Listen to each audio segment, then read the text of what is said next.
everyone. This is Ishtar with another edition of the Naked Shaman.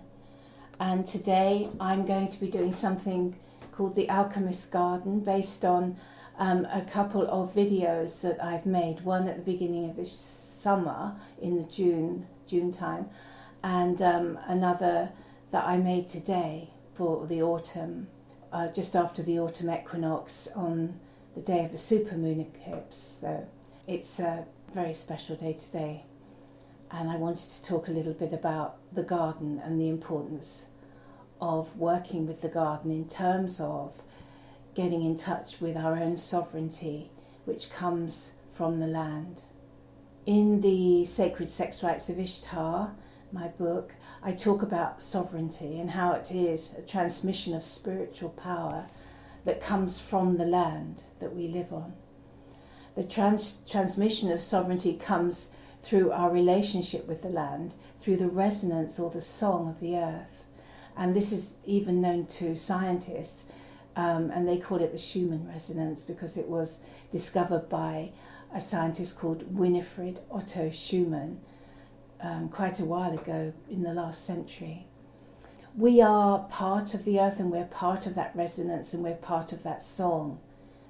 When we're in tune with the land, we are rooted in the land, and so we take our strength and power from the nutrition that we receive from that rootedness, like trees take it up, the nutrients up through their roots. But we have to be rooted, and if we're not, we come out of that song of the land and we start to become ill. And that's why I always say the body is just a song dancing, and the trouble only starts when the singing stops. So let's go back to this Schumann Resonance to start with, so in case you haven't heard about that. It's a resonance of the earth that was discovered, as I say, by Winifred Otto Schumann. And it's a frequency, and it's 7.83 hertz. And this is the song of the earth. It was also known to the ancient Indian rishis as the frequency of Om. And to us it is, if we sing it, it's C sharp. So I'll give you the official definition of the Schumann Resonance for those that are more scientifically minded. The Schumann Resonance is the global electromagnetic resonance which is excited by lightning discharges in the cavity formed by the Earth's surface and the ionosphere.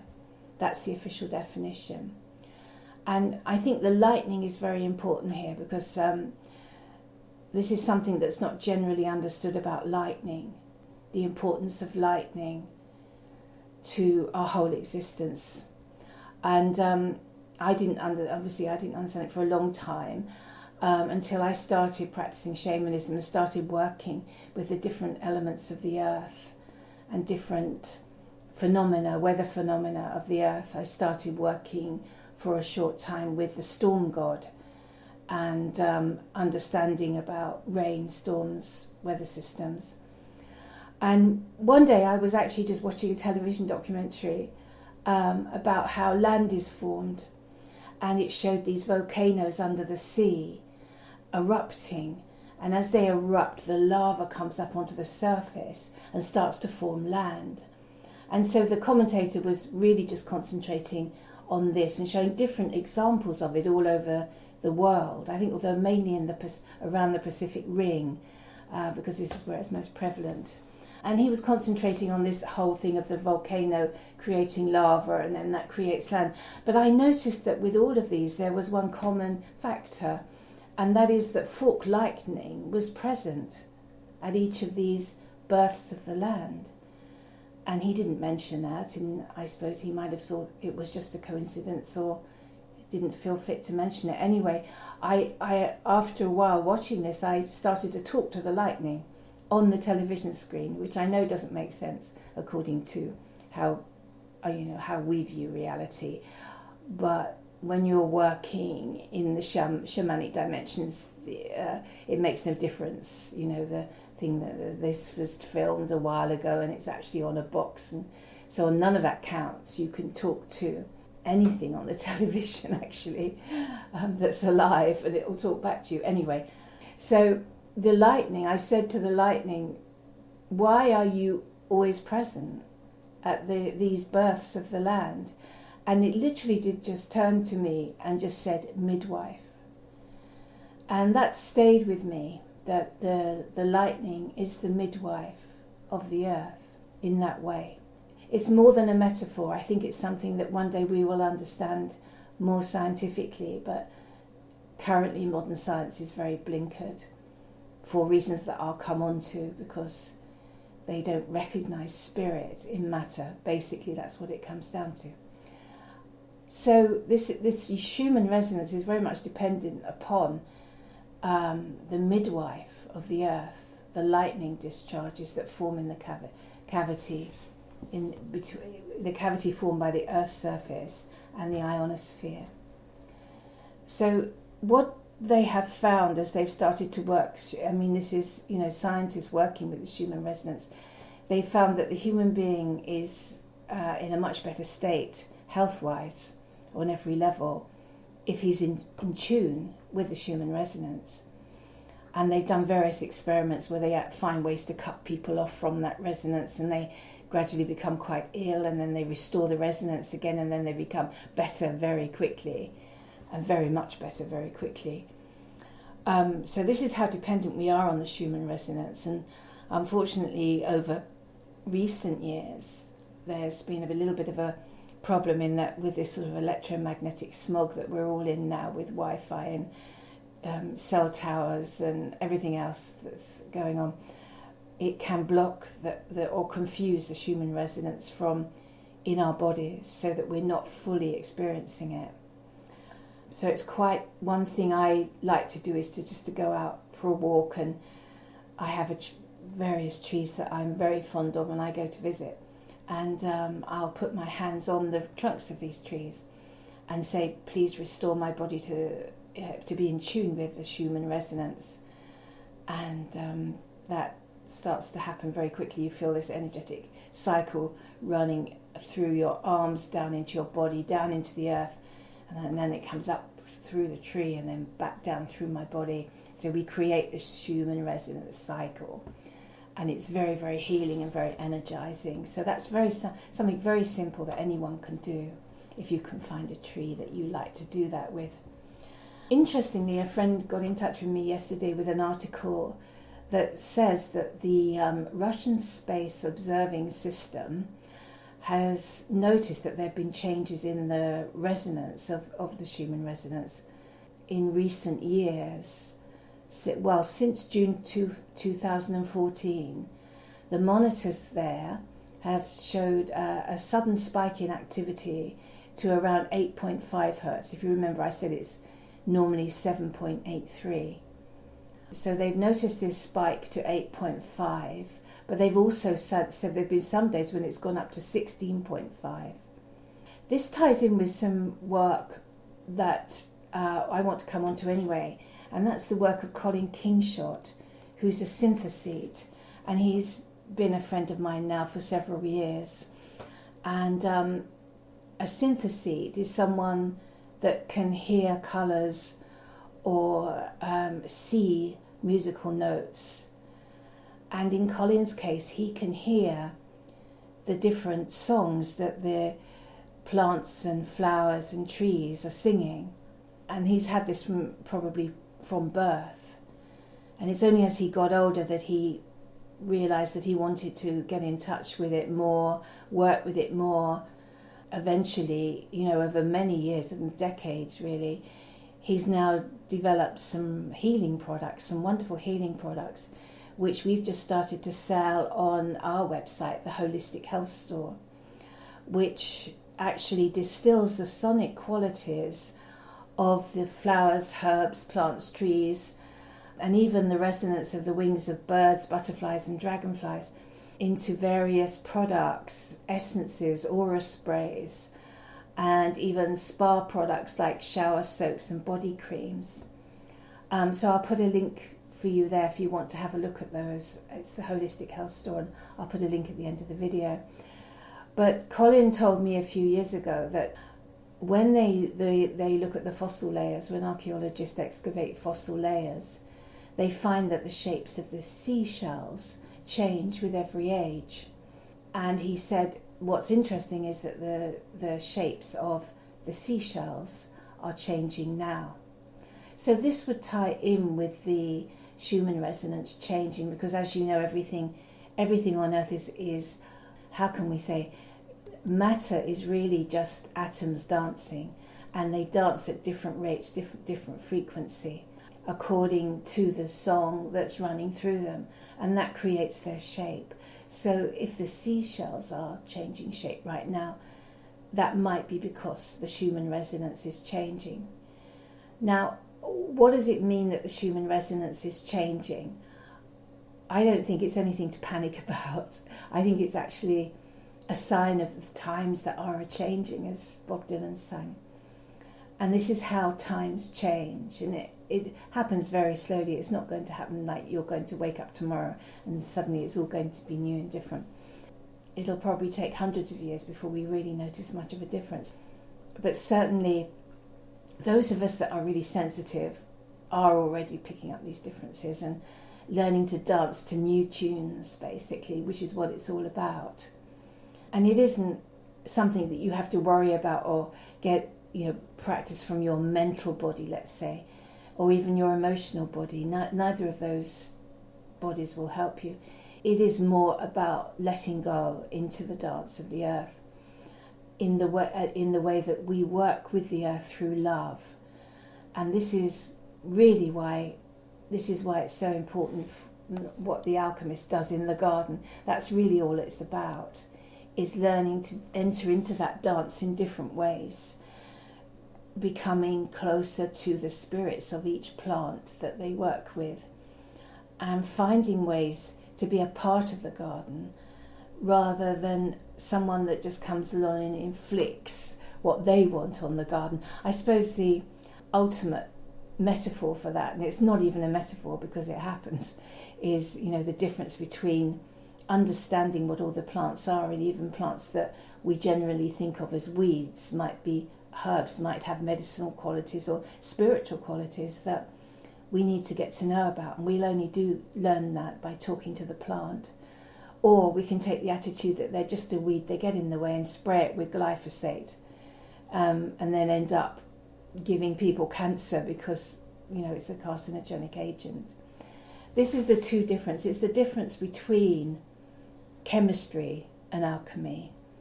Chemistry is just about the sum of the parts, and that's why when they break something down, they just break it down into the sum of the parts, and that's why there are always so many side effects and even fatalities with pharmaceutical products that are made in that way.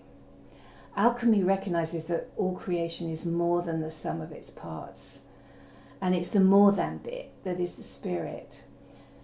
So when we include the spirit in whatever it is we're making or doing with the garden, if we are making medicines, for example, that medicinal product is more able to act intelligently with the spirit of the body of the receiver. And this is why I'm so excited now about Colin's new products, because that's exactly what he has done by listening to the song of the earth and including it. And I'm really excited now that we're actually going to be selling his products. They're absolutely cutting edge, and they're going to make a huge difference. And they're going to fit in with this new way of, I say new way, it's as old as the hills really. We're just returning to what our ancestors did, a long time ago. I'll come on to the ancestors in a minute. I'm now going to show you a couple of very short films that I made. One that I made in June and another that I made today. And they're both about how we can, even in our very small way, however small your garden is, and you'll see how small mine is, you can get in touch and learn to dance with the song of the earth, because however small your garden is, it's still on the land. It may be surrounded by fences or stone walls or brick walls. It may be a very small square. Mine is a small square. It's just a small courtyard garden. But it is on the land. And I can contact the spirits of the land through my tiny garden, just as anybody can. it's available to everybody, and this is the way that we will strengthen ourselves and recover our sovereignty and our good health. So the first one, as I said, was filmed in June, and I'm just basically talking about some of the herbs that I'm growing that I use to make alchemical spagyrics. Also, I've started making this year creams, which is very easy to do just with coconut oil and olive oil and beeswax.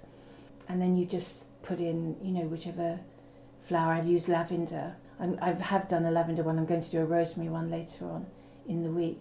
So you just infuse the herb and the flower and the whole plant, if you like, in olive oil for a couple of days. And then you can use that olive oil to blend with coconut oil, beeswax.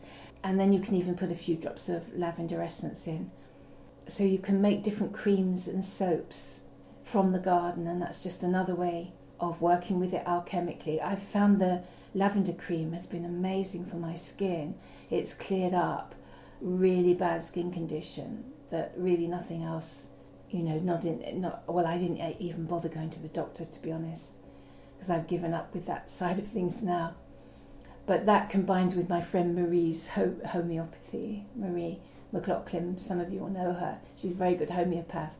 And so together with that herb medicine and my lavender cream, we've managed to crack quite a bad skin condition. So this is what the different things you can do. The second film, as I say, was filmed today, and it's a different way, rather than taking from the garden, which is the one filmed in June was about. It was about taking what I could grow for myself, for my products.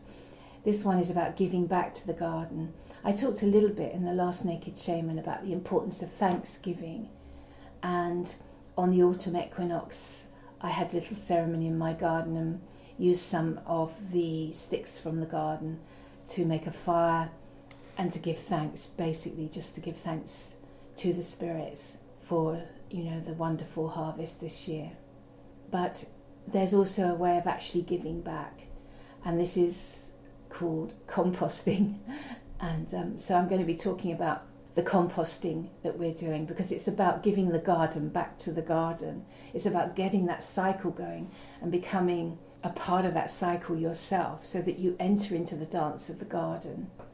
It's my view that composting has huge significance for the power and resonance of the land, and thus sovereignty. So it just comes down in the end to leaf mould. But no, it doesn't. It's much more than leaf mould. It's about our love and intention and how we involve ourselves in those cycles. It's like when we bury our dead, we are giving them back to the land, and the land is enriched by it. And then in turn, the land gives us back crops and fruits, which we eat.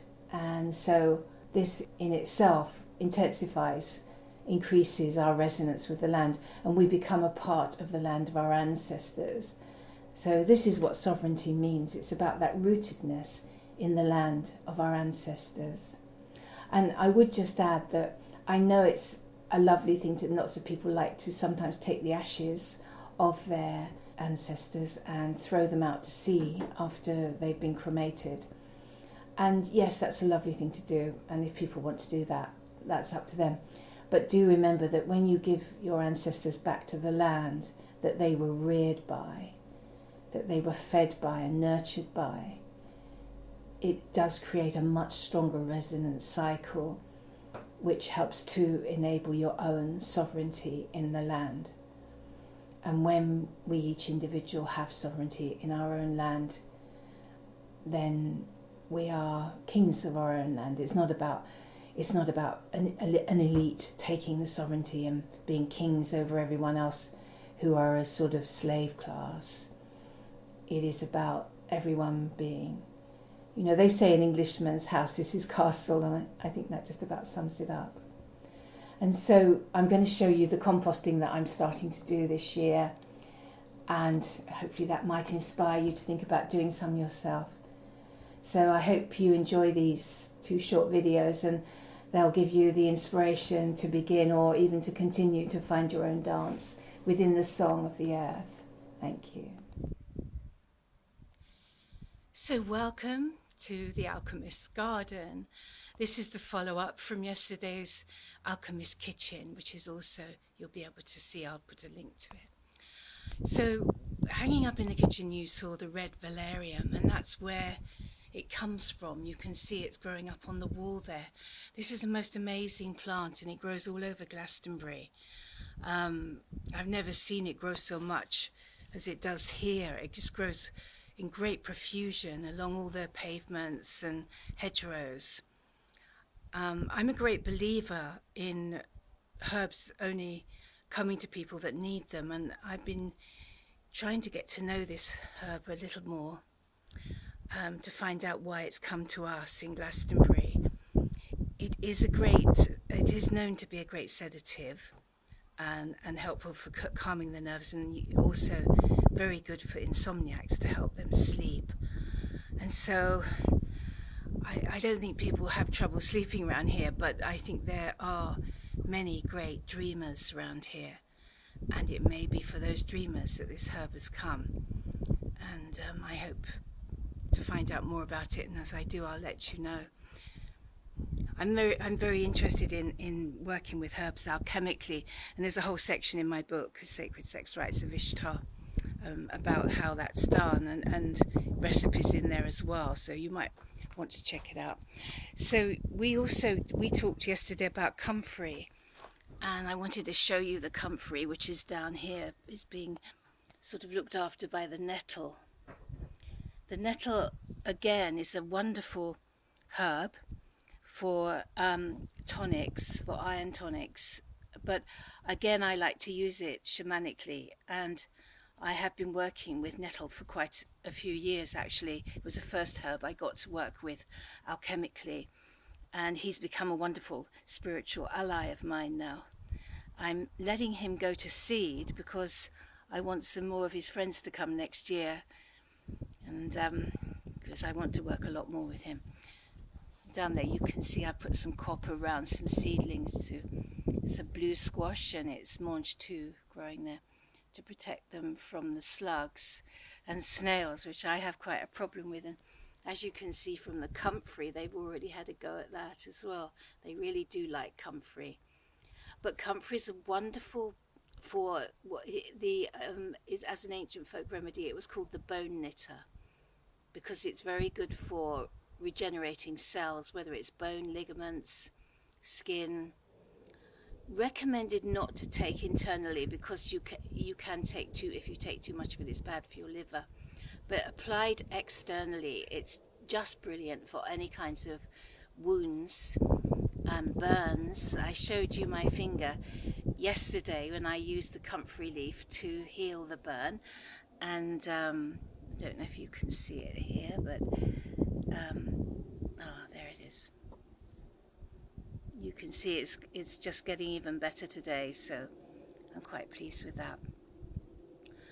And down here we've got some golden marjoram, which I haven't started working with yet, so I'm looking forward to that. And this is the rosemary. I cleared out the comfrey from this area yesterday to make more room for the rosemary, because I want to start, I need a lot of that. I burn rosemary actually rather than sage. I prefer to burn rosemary. You can see some more squash growing here. And there is a little red valerian right there growing, which I've left because I want more to come next year. So that's that. I just wanted to show you. Oh, well, let's just have a quick visit to the roses. They're looking so lovely. Honeysuckle. Buddleia is about to come. And this is what the slugs did. This is the desecration of the slugs and the snails. I think I had 6 in there, 6 or 7 even, purple sprouting broccoli, and now I've barely got 2. Anyway, that's some lovely lavender there. Now here are the tomatoes, and I was talking yesterday about using comfrey as a fertilizer, and I've got some here, if you'd like to have a look.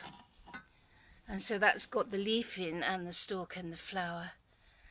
And it's in an old Le Creuset pan, which is no really good for anything else now. So I use it for this, and that's rainwater in there. And then you just tip it like that. And the tomatoes really love it. They think it's wonderful. I probably didn't show you that very well, but I think you got the general idea anyway. So I just wanted to show you a few more things today. There's my passion flower, looking wonderful.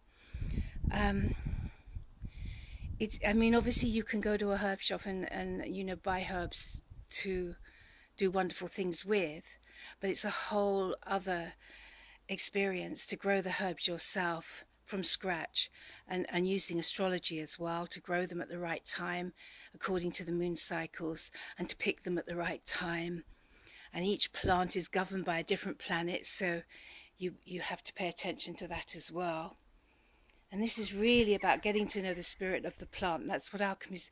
The difference between alchemy and chemistry is that the alchemist works with the spirit of the material, whereas the chemist just works with the material because he doesn't understand there is a spiritual dimension to every living sentient thing. Just show you my lily. I've got a few daylilies in here. That's the Canterbury bells, looking wonderful. More daylilies and lavender there. So aconites ready to come. I think they're going to flower soon, the aconites. I hope you're getting all this because I've got the sun in my eyes, so I'm not sure what's coming up, but I hope it's showing enough. So in my book, The Sacred Sex Rites of Ishtar, which you can get on Amazon, the first 2 chapters are about alchemy, because we have to understand a little bit about alchemy to understand about the alchemical marriage, which is the alchemy of relationship. And once we understand the alchemy of relationship, then we can understand how the sacred sex rites work alchemically. And I promise you, it's not heavy. It's not like being, in a physics lesson or something. I've kept it very light and very simple.